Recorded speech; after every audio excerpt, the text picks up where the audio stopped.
আসসালামু আলাইকুম।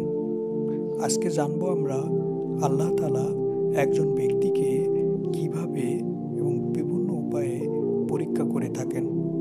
একজন ব্যক্তিকে বিভিন্ন উপায়, সেই উপায়গুলো আজকে জানবো আমরা এই ভিডিওতে। অতএব ভিডিওটি না টেনে সম্পূর্ণ দেখতে থাকুন।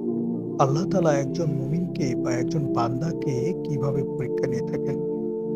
প্রথমত আল্লাহ তাআলা একজন মানুষকে রোগ দিয়ে পরীক্ষা করে থাকেন, যে তাকে বিভিন্নভাবে রোগাক্রান্ত করে পরীক্ষা নিয়ে থাকেন যে সে বান্দা আল্লাহ তাআলাকে ভুলে গেছেন কিনা, বা এই রোগে পড়ে সে কোনো ফাসিকি কাজ করছে কিনা, সে আল্লাহ তাআলার সাথে শিরক করছে কিনা। এভাবে আল্লাহ তাআলা তার ইমানের পরীক্ষা নিয়ে থাকেন। তারপর আল্লাহ তাআলা তার ধন সম্পদ ক্ষয়ক্ষতির মাধ্যমেও পরীক্ষা নিয়ে থাকেন, যে তার অনেক অর্থ আছে বা অর্থ নাই, এমত অবস্থায় আল্লাহ তাআলা তার সম্পদকে ক্ষতিগ্রস্তর মাধ্যমে ফেলে তাকে পরীক্ষা নিয়ে থাকেন, তাকে ধৈর্যের মাধ্যমে পরীক্ষা নিয়ে থাকেন যে সে কতটা বিপদে ধৈর্য ধারণ করতে পারে। এভাবে আল্লাহ তাআলা একজন মানুষকে পরীক্ষা নিয়ে থাকেন। প্রিয়জন হারানোর কষ্ট, আল্লাহ তাআলা সবথেকে কষ্টকর একটা পরীক্ষা প্রিয়জনের হারানোর বেদনা। এভাবেও মানুষকে পরীক্ষা নিয়ে থাকেন, যে তার নিকটীয় আত্মীয় স্বজন, ছেলে মেয়ে যারাই থাকুক না কেন, তার মৃত্যুতে সে কতটা আল্লাহ তাআলাকে স্মরণ করছেন। এভাবেও তাকে পরীক্ষা নেওয়া হয়ে থাকে। পরীক্ষার অনেকগুলো মাধ্যম থাকে, ভয় ভীতি এবং দারিদ্র্যের মাধ্যমে আল্লাহ তাআলা তাকে পরীক্ষা নিয়ে থাকেন। একজন ব্যক্তি যখন দারিদ্র্যের ভিতরে পড়ে, তখন সে কতটা সৎ পথে থাকে, কতটা আল্লাহর পথে থাকে, কতটা সওয়াবের পথে থাকে এবং গুনাহের কাজে লিপ্ত হয় কতটা। এভাবেও তাকে পরীক্ষা নিরীক্ষা করে আল্লাহ তাআলা তাকে সফল কাম করেন। অনেক সময় আমরা এই সমাজে দেখতে পাই, অনেক ব্যক্তিকে অধিক পরিমাণ সম্পদ আছে। আমরা মনে করি এই ব্যক্তিগুলো আল্লাহ তাআলার খুবই খাস বান্দা। আসলে বিষয়টা তেমনও না। আল্লাহ তাআলা ওইসব ব্যক্তিকে অধিক পরিমাণ সম্পদ দিয়ে থাকেন এই কারণে যে সে অধিক পরিমাণে সম্পদ হওয়ার পরে কতটা আল্লাহর উপরে আস্থাশীল, কতটা আল্লাহকে বিশ্বাস করেন। অর্থাৎ সম্পদ হওয়ার পরেও সে কতটা আল্লাহর দিকে অবনত আছেন। এভাবেও আল্লাহ তাআলা একজন মানুষকে পরীক্ষা করে থাকেন। যেমন পরীক্ষা করেন একজন মানুষকে দারিদ্র্যের ভিতরে ফেলে। অতএব আল্লাহ তাআলা একজন মানুষকে বিভিন্নভাবে পরীক্ষা করে থাকেন।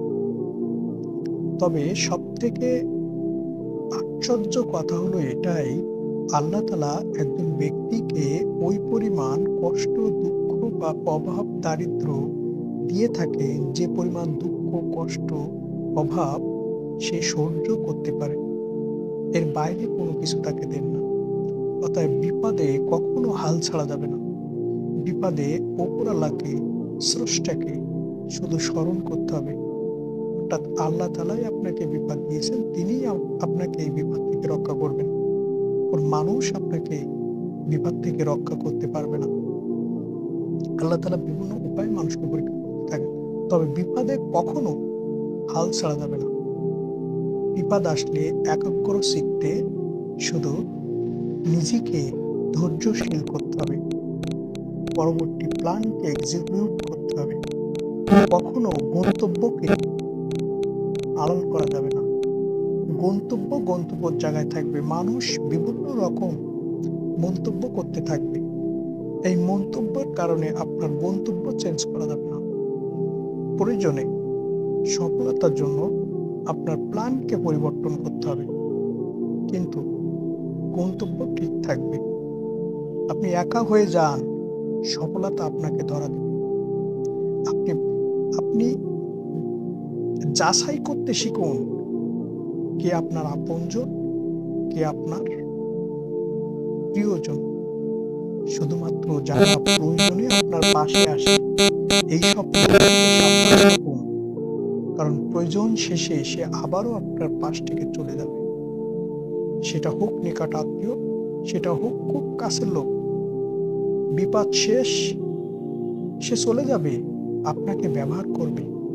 অতএব প্রিয়জন আর প্রয়োজন দুটো জিনিসই ভিন্ন। দুটো জিনিসের ভিতরে আকাশ পাতাল পার্থক্য। প্রয়োজন শেষে প্রিয়জনও চলে যায়। অতএব নিজেকে কখনো কারোর উপরে নির্ভরশীলতার আস্থা ভাববেন না, কারোর উপরে ডিপেন্ড হবেন না, নির্ভরশীল হবেন না। নিজেকে ভাবতে শুরু করুন, আপনি পৃথিবীতে একাই এসেছেন, একাই যাবেন। অতএব এই পৃথিবী আপনাকে কিছু দিবে না, কেউ কিছু করে দিবে না। কারোর জন্ম হয়নি আপনাকে কিছু করে দেওয়ার। যা কিছু করতে হবে আপনাকেই করতে হবে। সুতরাং পৃথিবীতে কারোর কাছ থেকে কোনো কিছু প্রত্যাশা না করে নিজেকে তৈরি করুন। হারিয়ে যান 6 মাস, নিজেকে এমনভাবে তৈরি করুন যারা আপনাকে নিয়ে আজ সমালোচনা করছে, একদিন তারাই দূর থেকে আপনাকে দেখার জন্য আফসোস করবে। নিজেকে এমনভাবে তৈরি করুন, সমালোচকরাও ভয় পাবে আপনার সফলতা দেখে। যারা সমালোচক তারা তো সমালোচনা করতেই থাকবে। মাথায় ভয় পাওয়ার কিছু নেই, শুধু মনের ভিতরে দৃঢ় বিশ্বাস রাখুন আর স্রষ্টাকে ডাকতে থাকুন। স্রষ্টা কাউকে ফিরিয়ে দেন না খালি হাতে। একটা জিনিস মনে রাখবেন, পরিশ্রম কখনো পরিশ্রমীকে বিনা পারিশ্রমিকে বিদায় জানায় না। অতএব নিজেকে সঠিক দক্ষতায় গড়ে তুলুন, এমনভাবে গড়ে তুলুন যেন সবাই আপনাকে দেখে ভাবতে শুরু করে। পরিবর্তনটা এভাবেই হওয়া উচিত। আল্লাহর রাস্তায় থাকলে অবশ্যই আল্লাহ তাআলা আপনাকে পরীক্ষার মাধ্যমে খাঁটি করে তুলবেন। যেমন স্বর্ণকে বারবার পুড়িয়ে তাকে খাঁটি করা হয়, ঠিক তেমনই আপনাকে আল্লাহ তাআলা বিভিন্ন ধরনের পরীক্ষার মাধ্যমে খাঁটি করে তুলবেন। যেটা আমরা দেখতেছি এটা হয়তো হচ্ছে না, কিন্তু আমরা যেটা দেখতে পাচ্ছি না সেটাই হচ্ছে। আপাতত দৃষ্টিতে সবাই যেটাকে সত্য মনে করছে সেটা সত্য নাও হতে পারে। একটা কথা মনে রাখবেন, আল্লাহ তাআলা আপনাকে অবশ্যই ভালোবাসেন এবং তিনিই আপনাকে রক্ষা করবেন। তো ভালো থাকবেন।